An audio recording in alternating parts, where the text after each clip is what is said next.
250519, an ordinance enacting a municipal grocery retailer's occupation tax and municipal grocery service occupation tax. Before any motions are made, I think we could probably go ahead and have a discussion on this agenda item. I want to see where the council's at. I know there's been discussion on both the grocery tax and sales tax. Every municipality in the state is doing this, but I just kind of want to see where everybody's at. And if there are people that have further questions before we address this, like I said, we do have until September 9th. I want to make sure that we give everybody that time. So I guess to begin the discussion, Alderwoman Bate, do you have any questions? So we are not voting on it today? We can vote on it today, or we can postpone it until the next cycle. I would appreciate more time on it. Okay. Are there any specific questions that you might have? I was thinking if we do this after 6 months, what are the consequences? Well, the immediate consequences, you'll send Stacy into a deeper panic than she's already in. And it'll be much harder to balance the budget as we go forward. So we would probably be forced to make significant and additional $4.5 million in cuts to address it if we were to delay this beyond to the next window where we could approve it. And also, we will get the second batch of property taxes in September, maybe. That won't impact the 2026 budget, though. We don't lose the grocery tax officially until January 1, 2026. So this is a question about the 2026 budget. Yes. Yeah. Any other questions? Mr. Mayor, Alderman Franco. so if October 1st is the deadline, what makes us think we can do that after that? Otherwise, there would be no deadline. So I guess that's a question for whoever, because if they're giving us October 1st, then it's October 1st. It's not January or February next year, it's October 1st. So I don't know how we get around that. That's correct. Yeah, Stacey, that's what I was thinking. Yep. Shannon Cameron, Chief of Staff, and Corporation Counsel can weigh in too if they like. So in order, this is kind of a one-time allowance because the state has had this tax and they are discontinuing it. For the state to continue to collect on our behalf the 1%, we have to let them know by October 1st. If we miss that date, then we would be instituting a new tax on our residents at a later time, and then we would be responsible for collecting that, while the state currently will be collecting on our behalf. It'll be exactly the same as it was before. The state is not taking any percentage of that for overhead costs to collect that tax, where we would have to put into place a whole way to collect that tax from our grocery stores. If we were to do it outside, it'd be a whole piece of legislation where we're instituting a new tax. Where this is a continuation, the state will continue to collect, but we can't decide in 6 months for the state to continue to collect it for us. We would have to put in new legislation for that. Does that make sense? Alderman Seville. Yes, as a follow-up, Shannon. So do we know, in terms of estimation, how much it would cost us to administer it then? We haven't done the research for that. It would be, there would be a cost for us while this is free currently, and there's not another chance to jump back in for the state. Other municipalities have asked for that, and they have said, no, this is it. So ever? Yes, jump, correct. Right, so this is like an offer of one and done. Right. Or not at all. And I will say there's been new information. Constantly this is changing as dioceses are voting on this all across the state of Illinois. Currently 513 municipalities across the state have voted to continue the 1% grocery tax. Any other questions on this agenda item? I weigh in just Alderwoman Smith. I guess I just have to say one more time, because especially given the situation that we're in with our budget, as we sit up here, we have to remember we are not imposing a new tax on our residents. We are just continuing a tax that has been a tax since 1990. And it is $1 per $100 of groceries. It is not imposed on people who have food stamps.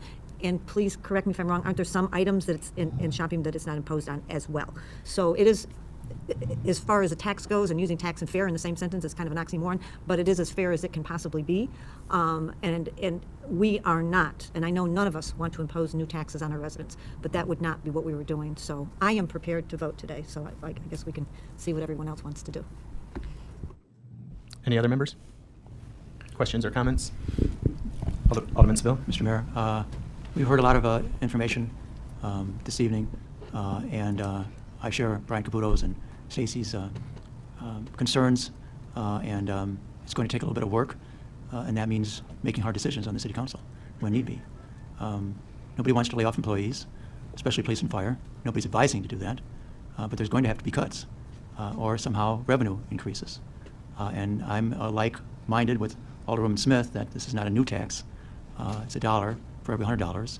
And I'm prepared to vote for that tax this evening as well to get our fiscal house in order ASAP. Our citizens deserve it. Thank you, Alderman Seville. Any other members? I made a motion. One question? Go ahead. No, I made a motion, just, Oh, so well, so it's out there. Thank you. Alderman Barrero. Yeah, my question is, can we adopt this for 1 or 2 years or is this all or nothing? And I mean, are we able to eliminate this? And the reason I bring this up is because you heard some of the comments here from my colleagues that things might look better. We might have a rosier picture in the future with a lot of new developments coming online, and we might have an opportunity to eliminate this. I know a lot of people are looking forward to not having to pay this going forward, but unfortunately we're in this tight budget situation. I would feel more comfortable if it was a short term extension of it. Yeah, I believe another alderman had asked this question when we first proposed it, and at any point, this dais can put forward legislation to sunset that tax. So if we make it through the year and we're in a much better place, or in 2 years, it can be voted to eliminate at that point. But you would have to just put forth the legislation to sunset that tax at that point. Any other questions? Go ahead. I would recommend not putting a sunset in the ordinance itself. Right.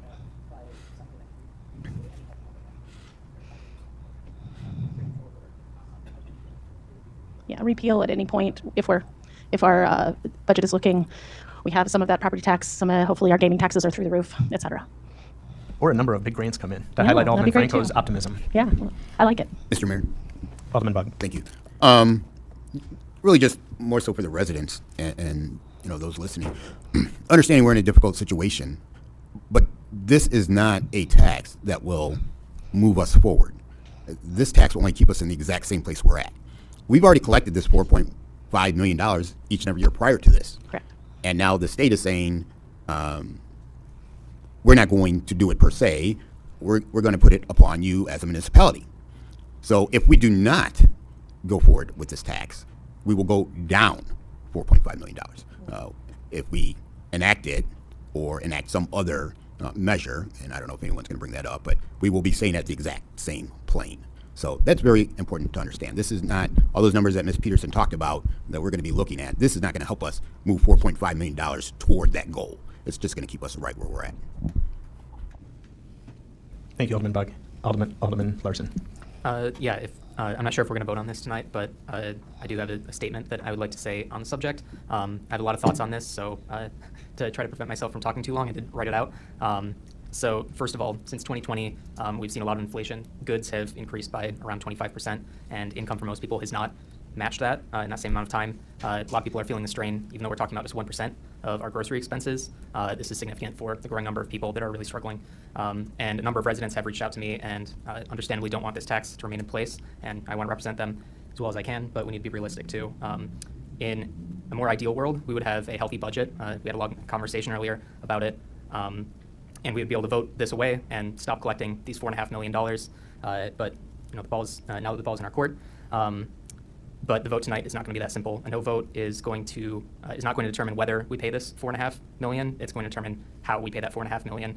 The general fund is short by around $30 million. If we vote no, that's just going to go up to $34.5-ish million.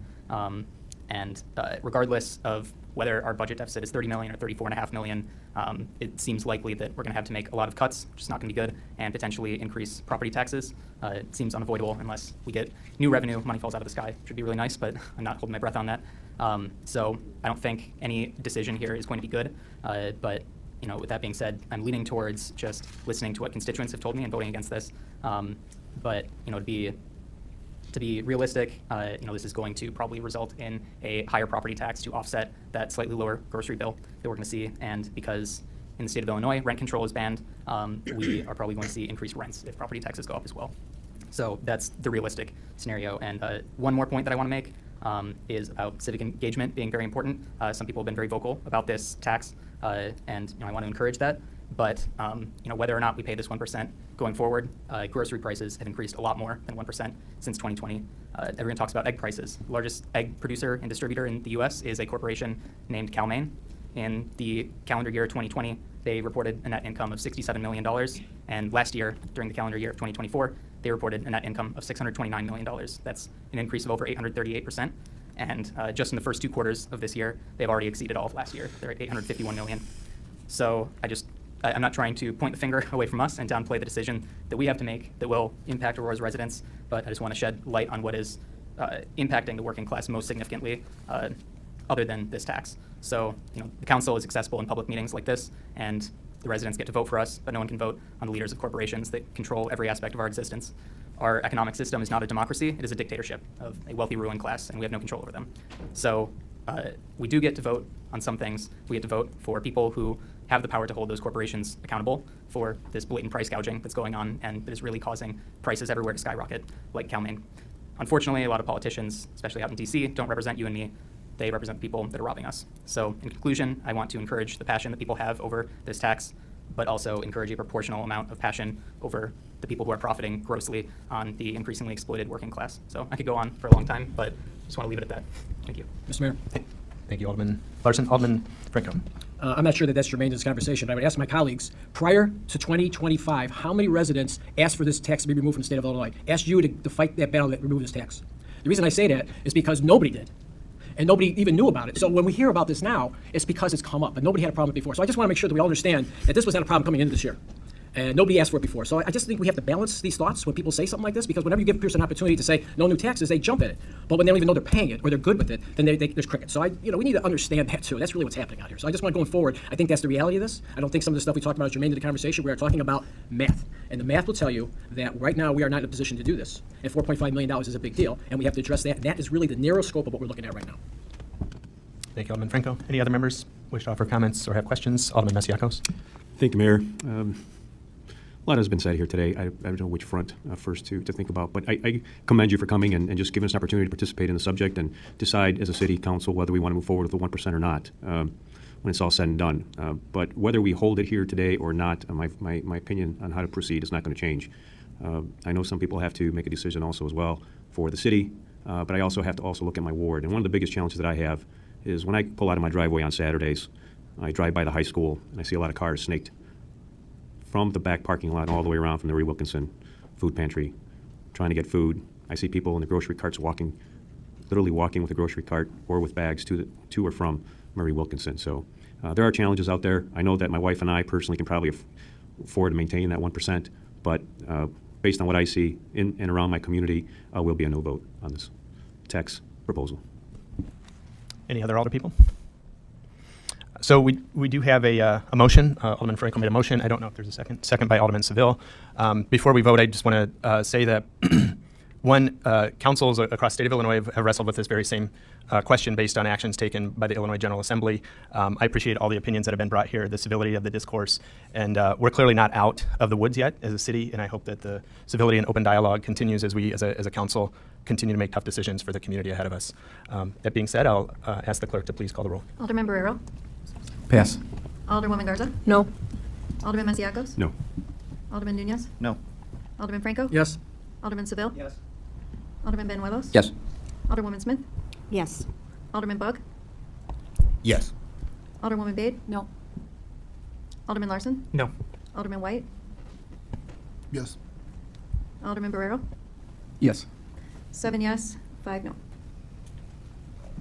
Motion carries. This item is approved.